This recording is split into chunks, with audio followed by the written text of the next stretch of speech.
তুমি হয়তো দীর্ঘ সময় ধরে কোনো একটা জিনিসকে নিজে হাতে ব্যবহার করছো। হঠাৎ করে একদিন সেই জিনিসটা যদি অন্যের হাতে নষ্ট হয়, কখনো তাকে দোষারোপ করবে না। এটা খুব অন্যায়, এটা খুব ভুল। অনেক সময় আমরা এগুলো করে ফেলি।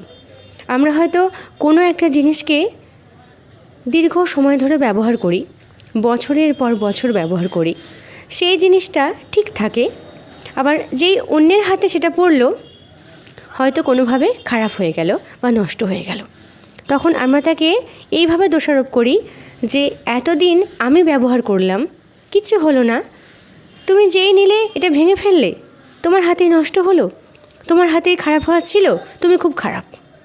এই কথাগুলো কখনো বলতে নেই। জানো তো বন্ধু, এই পৃথিবীতে কোনোটাই চিরদিনের নয়।